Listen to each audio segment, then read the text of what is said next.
ಗದಗದಲ್ಲಿ KSRTC bus ಒಂದು break fail ಆಗ್ಬಿಡ್ತು. ಅನಾಹುತ ತಪ್ಪಿದೆ, ಮೂವರು ಪ್ರಾಣಾಪಾಯದಿಂದ ಪಾರಾಗಿದ್ದಾರೆ ಅಂತಾನೂ ತಿಳಿದು ಬರ್ತಾ ಇದೆ. ಹೌದು, ಗದಗ ನಗರದ ಹೊಸ ಬಸ್ ನಿಲ್ದಾಣದ ಬಳಿ ಸಂಭವಿಸಿರುವಂತಹ ಘಟನೆ. ನಿಲ್ದಾಣದ ಒಳಗಡೆ ಹೋಗುವಾಗ ಬಸ್ನ ಬ್ರೇಕ್ ಫೇಲ್ ಆಗಿದೆ. ಬ್ರೇಕ್ ಫೇಲ್ ಆಗಿ ದಿಢೀರ್ ಅಂತ ಬಸ್ ರಿವರ್ಸ್ ಬರೋಕ್ ಶುರುವಾಗಿದೆ. ಬಸ್ ಹಿಂದೆ ಇದ್ದ ಸವಾರರು ಸ್ಕೂಟಿಯಿಂದ ಜಿಗಿದು ಪಾರಾಗಿದ್ದಾರೆ. ನೋಡಿ, ಸ್ಕೂಟಿ ಹೆಂಗೆ ಬಸ್ನ ಹಿಂಬದಿ ಟೈರ್ಗೆ ಸಿಕ್ಕಾಕೊಂಡಿದೆ ಅಂತ. ಯಾರಾದರೂ ಆ ಸ್ಕೂಟಿ ಮೇಲೆ ಕೂತಂತವ್ರು ಕೂತಲ್ಲೇ ಇದ್ದಿದ್ದರೆ ಅವರು ಇಲ್ಲಿ ಸಿಕ್ಕಾಕೊಂಡ್ಬಿಡ್ತಿದ್ರು, ಅನಾಹುತ ಆಗ್ತಾ ಇತ್ತು. ಸದ್ಯ ಆಗ್ಬೋದಾಗಿದ್ದಂಥ ದೊಡ್ಡ ಅನಾಹುತ ಒಂದು ತಪ್ಪಿದೆ. ನಿಮ್ಗೆ ನೆನಪಿರ್ಬೋದು, ಮೊನ್ನೆ ಈ ಟಾರ್ಚ್ ಹಾಕೊಂಡು ಬಸ್ ಓಡಿಸ್ತಾ ಇದ್ರು. ಈಗ ನೋಡ್ರೆ ಬ್ರೇಕ್ ಫೇಲು, ಈ ಥರದ ಕೆಲ ಘಟನೆಗಳು ಆಗ್ತಾ ಇರೋದು. ಈ ಬಸ್ ಮೇಂಟೆನೆನ್ಸ್ ಎಲ್ಲ ನಿಜಕ್ಕೂ ಹೆಂಗೆ ನಡೀತಾ ಇದೆ ನಮ್ಮ ರಾಜ್ಯದಲ್ಲಿ ಅನ್ನೋ ಪ್ರಶ್ನೆನ ಮೇಲಿನ ಮೇಲೆ ಹುಟ್ಟಾಗ್ತಾ ಇದೆ. ಸಂಜೀವ್ ಪಾಂಡ್ರೆ ನಮ್ಮ ಪ್ರತಿನಿಧಿ ಇದಕ್ಕೆ ಸಂಬಂಧಪಟ್ಟಂಗೆ ಒಂದು ವರದಿ ಕೊಟ್ಟಿರೆ, ಬನ್ನಿ ನೋಡ್ಕೊಂಬೋಣ. ಗದಗ ನಗರದಲ್ಲಿ ಕಿಲ್ಲರ್ KSRTC ಬಸ್ಸಿಗೆ 3 ಜನ ಜಸ್ಟ್ ಮಿಸ್ ಆಗಿ ಅದೃಷ್ಟವಶಾತ್ ಪಾರಾಗಿದ್ದಾರೆ. ಯಾಕಂತಂದರೆ ಮುಂಡೂರಿಗಿಂತ ಗದಗ ಡೀಪಿಗೆ ಎಂಟರ್ ಆಗೋಂಥ ಬಸ್ ಬ್ರೇಕ್ ಫೇಲ್ ಆಗಿ ರಿವರ್ಸ್ ಬಂದಿದೆ. ಹೀಗಾಗಿ 3 ಜನ ಏನೋ ಅಪಾಯದಿಂದ ಪಾರಾಗಿದ್ದಾರೆ. ಈಗ ನೋಡ್ಬೋದು, ನಾವು ಗದಗ ನಗರದ ಹೊಸ ಬಸ್ ನಿಲ್ದಾಣ ಬಳಿ ಇದ್ದೀವಿ. ಇದು ಮುಂಡೂರಿಗಿಂದ ಗದಗ ಬಸ್ ನಿಲ್ದಾಣಕ್ಕೆ ಬರ್ತಾ ಇತ್ತು. ಇನ್ನೇನು ಬಸ್ ನಿಲ್ದಾಣಕ್ಕೆ ಕೆಲವೇ ಮೀಟರ್ಗಳು ಬಾಕಿ ಇತ್ತು.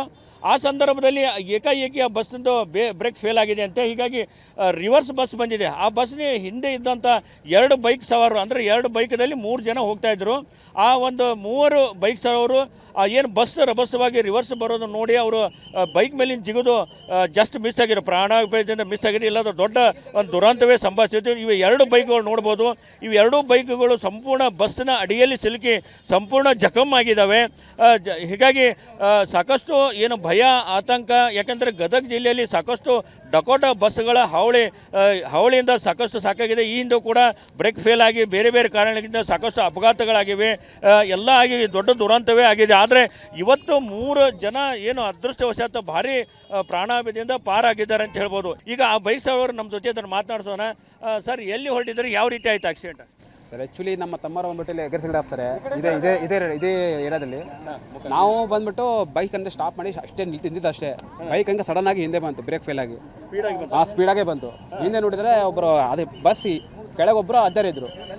ಎಲ್ಲ ಮುಂದೆ ಬಂದು ಹೇಳ್ತಿದ್ದಾರೆ ಸ್ಟಾಪ್ ಮಾಡೋಕ್ಕಾಗಿಲ್ಲ ಅವ್ರ ಕೈಲಿ. ಅವ್ರು ಹಂಗೆ ಹಿಂದೆ ಬಂದ್ಬಿಟ್ಟಿದೆ. ನಾವು ನಮ್ಮ ಬೈಕ್ ಕಡೆ ಬಂತಿದ್ದಕ್ಕೆ ನಾವು ಬೈಕ್ ಬಿಟ್ಟು ಇಬ್ಬರು ಜಂಪ್ ಮಾಡಿದ್ವಿ. ಅದು ಹಂಗೆ ಬೈಕ್ ಹಂಗೆ ಹಿಂದೆ ತಳ್ಕೊಂಡು ಫುಲ್ ಬೈಕ್ ಡ್ಯಾಮೇಜ್ ಆಗಿ ಅಜ್ಜರಿಗೆ ಏನೂ ಆಗಿಲ್ಲ, ಪ್ರಾಬ್ಲಮ್ ಆಗಿಲ್ಲ. ಅದೊಂದು ಒಳಗೆ ಫುಲ್ ಒಳಗೆ ಇದ್ರು. ಇದಿಷ್ಟು ಏನು ಬಸ್ ಅಡಿಯಲ್ಲಿ ಸಿಕ್ಕಿ ಬಚಾವಾದಂಥ ಬೈಕ್ ಸವಾರನ ಮಾತು. ಏನು ನಾವು ಹೊರಡ್ತಾ ಇದ್ದೀವಿ, ಏಕಾಏಕಿ ಬಸ್ ರಿವರ್ಸ್ ಬಂತು. ಹೀಗಾಗಿ ಆದರೂ ಕೂಡ ಒಬ್ಬರು ವ್ಯಕ್ತಿ ಕೆಳಗಡೆ ಬಸ್ ಅಡಿಯಲ್ಲಿ ಸಿಕ್ಕಿದ, ಜಸ್ಟ್ ಅವನು ಕೂಡ ಪ್ರಾಣಾಪಾಯದಿಂದ ಪಾರಾಗಿದ್ದಾರೆ. ಅದರ ಸ್ವಲ್ಪ ಯಾಮಾರಿದ್ರು ಕೂಡ 3 ಜೀವಗಳು ಹೋಗ್ತಿದ್ವು ಅನ್ನುವಂಥ ಮಾತು ಅವ್ರು ಹೇಳಿದ್ದಾರೆ. ಕ್ಯಾಮ್ರಾಮನ್ ಶಂಭು ಜೊತೆ ಸಂಜೀವ್ ಪಾಂಡ್ರೆ, TV9 ಗದಗ್.